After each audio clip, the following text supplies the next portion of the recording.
क्षत्रिय इतने ही बहादुर होते तो 666 वर्ष यहाँ मुगल राज नहीं करते। ये सच्चाई है। लेकिन मुगल इसलिए राज करे क्योंकि मुगलों के साथ उनकी रिश्तेदारी थी। ये करनी सेना कौन है? कौन पूछता है करनी सेना को? भाई बताओ मुझे तुम, क्यों कौन होते माफ़ी मंगवाने वाले करनी सेना के लोग?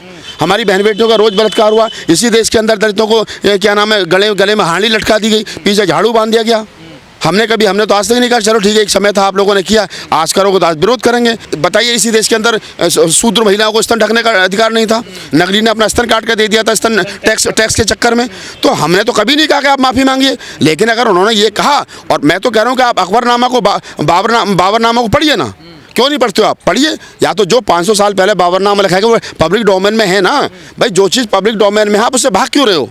और फिर कह रहे हो माफ़ी मांगो, क्यों माफ़ी मांगेंगे भाई? वो तो बिल्कुल माफ़ी नहीं मांगनी चाहिए रामजी लाल सुमन को। 74 वर्ष का रामजी लाल सुमन की गैर मौजूदगी में अगर करनी सेना उनके आवास पे जाकर के और तोड़ फोड़ कर देती है, कुर्सियां तोड़ देती है, गाड़ियों के शीशे तोड़ देती है, और वो भी पुलिस की सह पर, और वो भी उस दिन के जिस दिन बाबा आदित्यनाथ योगी आगरा में हैं, तो इसका क्या मतलब है? इसका मतलब ये है कि आप समझ लीजिए कि बाबा आदित्यनाथ के इशारे पर ठाकुर जाति की करनी सेना ने ठाकुर जाति के मुख्यमंत्री के दिशा निर्देशन में और ठाकुर जाति के एसपी और डीएसपी के देख रेख में एक दलित समाज के सांसद के घर पर पुलिस के एक तरीके से चुप्पी के साथ और तोड़फोड़ कर दी। जब 74 वर्षीय रामजी लाल सुमन वहाँ पहुँचे और उन्होंने ये बात कही कि अब मैं आ गया हूँ, जिसको हमला करना है वो आ जाओ, जिसको जो गोली और बम और धमाके और लाठियाँ चलानी है वो आ जाओ, तो उसके बाद एक भी वहाँ नहीं गया। तो पहले तो मैं इस बहादुरी के लिए रामजी लाल सुमन का धन्यवाद करता हूँ, इस बेबाकी के लिए धन्यवाद करता हूँ। जो बयान उन्होंने दिया मैं उससे कितना इत्तेफाक रखता हूँ वो बता देता हूँ। देखिए, मैं मानता हूँ कि इस पे बोलना चाहिए था तो जया बच्चन को बोलना चाहिए था सदन में, इस पर बोलना चाहिए था तो फिर उन और लोगों को बोलना चाहिए था, राम गोपाल वर्मा को बोलना चाहिए था, अखिलेश यादव को बोलना चाहिए था, विधानसभा में बोलना चाहिए था तो फिर उनके जो नेता प्रतिपक्ष हैं पांडे जी उनको बोलना चाहिए था। लेकिन रामजी लाल सुमन क्यों बोले मैं ये समझ नहीं पा रहा हूँ अभी तक। दूसरा, अगर मैं मुंबई में अबू आजमी का जिक्र करता हूँ तो अबू आजमी इस पूरे प्रकरण में क्यों फंसे मैं वो भी नहीं समझ पा रहा हूँ। एक मुसलमान औरंगजेब की तारीफ़ कर रहा है और एक दलित राणा सांगा को गद्दार कह रहा है, तो ये कह क्यों रहे हैं? मुसलमानों के पास में अपने बहुत सारे मुद्दे हैं, राजेंद्र सच्चर कमेटी की रिपोर्ट लागू करानी है। दूसरी तरफ जो है मुसलमानों की उनके बेहतर शिक्षा, बेरोजगारी है, भुखमरी है, गरीबी है और उसके लिए उनको लड़ना है। दूसरी तरफ दलितों के पास में अपने बहुत सारे मुद्दे हैं। तो जिन दलित और मुसलमानों के पास में अपने बहुत सारे मुद्दे हैं, वो दलित और मुसलमान रामजी लाल सुमन और अबू आजमी हिंदू मुसलमान की पिच पर बैटिंग आखिरकार कर क्यों रहे हैं?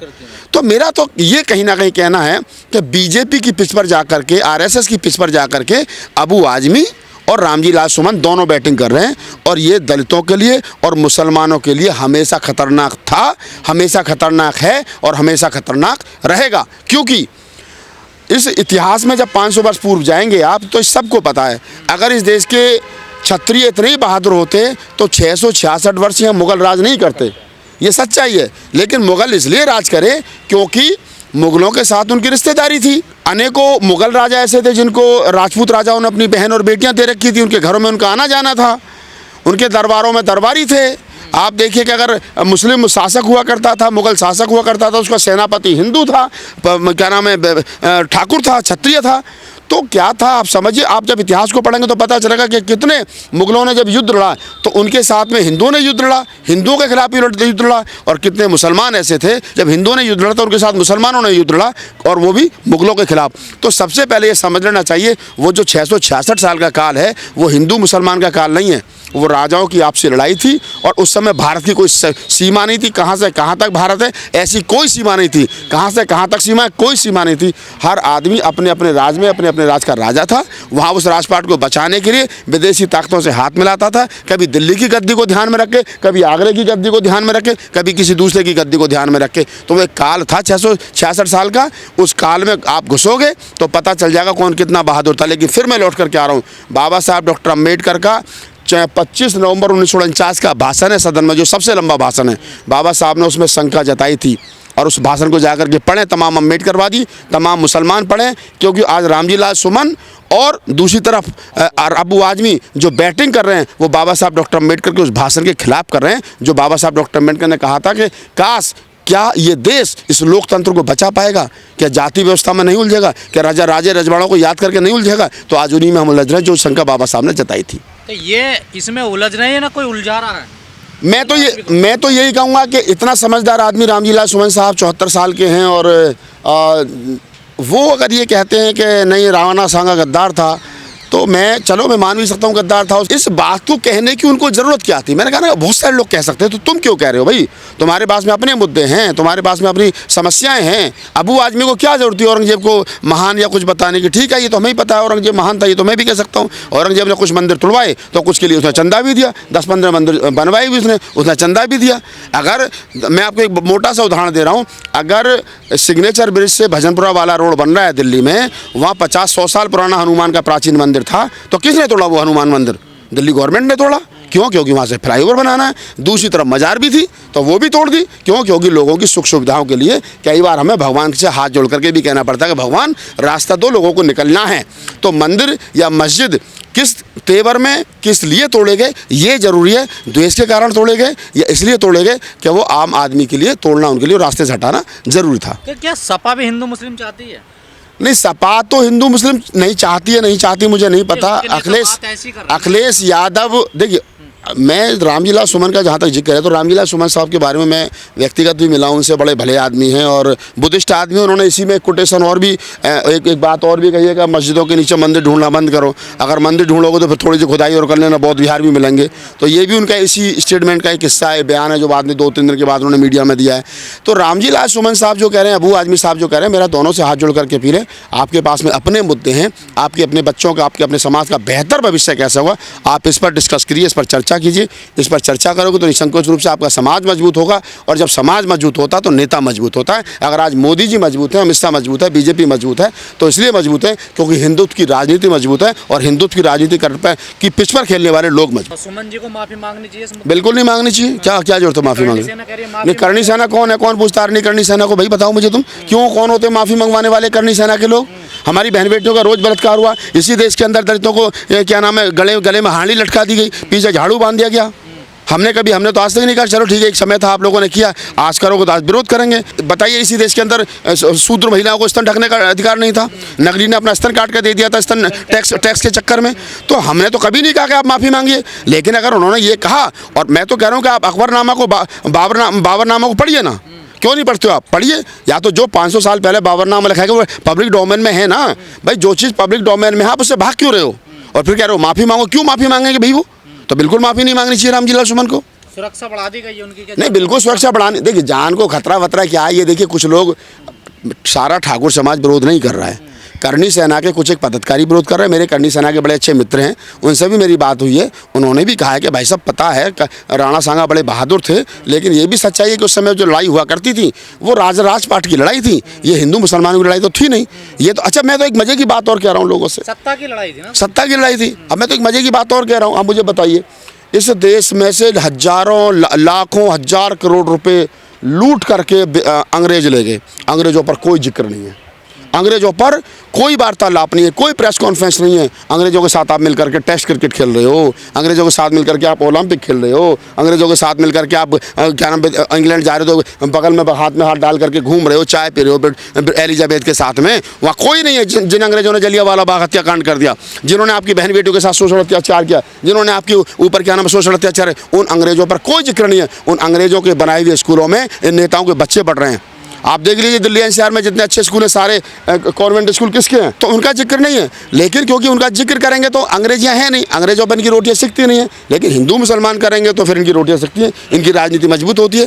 तो बीजेपी की जो राजनीति खड़ी है वर्तमान समय में, वो राजनीति हिंदू मुसलमान की पिच पर बैटिंग करते हुए मजबूत हुई है, और जो उस पिच पर जाकर के बैटिंग करेगा वो कहीं ना कहीं बीजेपी के लिए फायदा कर रहा है। एक कहावत है कि कुल्हाड़ी में लकड़ी का दस्ता ना होता तो लकड़ी को कटने का रास्ता ना होता।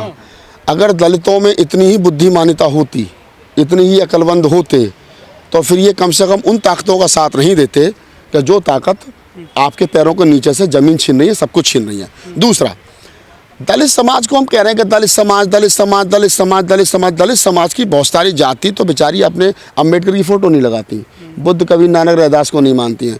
एक चमार जाटव को छोड़ दो, महाराष्ट्र के महार को छोड़ दो, बिहार के दुसाध और पासी को चमार को छोड़ दो, मीणा को छोड़ दो, बस इन 3-4 जातियों को छोड़ दो, बाकी सब कट्टर हिंदू हैं। अब जिन श्रीमान जी का नाम आपने लिया, यशवीर धोबी साहब, अभी मैं और आपको कहानी बताता हूँ लेटेस्ट। होली के दिन एक लड़का बाबा साहब डॉक्टर अम्बेडकर की मूर्ति के सामने खड़े होकर के सूसू कर रहा था और बाबा साहब को खड़ी गाली बक रहा था। लोगों ने पकड़ लिया, जगह भी नहीं बताऊंगा, नाम भी नहीं बताऊंगा, लेकिन फिर लोग कहेंगे साहब आपने पब्लिक डोमेन में बोल दिया। तो पकड़ लिया, उसकी पिटाई करी, नशा उतरा, कहा जी साहब ये मैं तो दारू पी रखी थी। बाद में पता चला वो धोबी था। तो जिस धोबी को यही पता नहीं मैं अपने बाप के सामने खड़े होकर के मूत रहा हूँ, उससे क्या उम्मीद करोगे वो अपने भविष्य के लिए लड़ेगा? वो यही मुट्ठीभर लोग हैं जो आरएसएस और बीजेपी की शाखाओं में जाकर के झाड़ू लगा रहे हैं। तो ये मैं कह रहा हूँ कि बाबा साहब डॉक्टर अम्बेडकर को समझना, उनकी वैचारिकी को समझना, उनकी वैचारिकी को आगे बढ़ाना।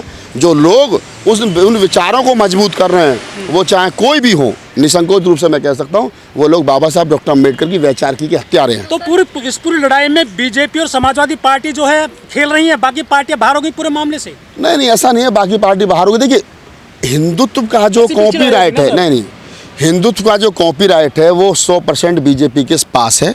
जो उसको छीनने की कोशिश करेगा, जो उस पिच पर जाके खेलेगा, वो डुप्लीकेट कहलाएगा। राहुल गांधी जी कितने जनेऊ डाल करके मंदिरों में चले जाएं, वो अरे देखो ड्रामा कर रहा है, और मोदी जी ड्रामा भी कर ले फिर भी कहेंगे नहीं साहब ये कट्टर हिंदू हृदय सम्राट हैं। तो आप समझिए ना, भगवा की राजनीति का कॉपीराइट सीधे का सीधा जो है वो बीजेपी और आरएसएस के पास है।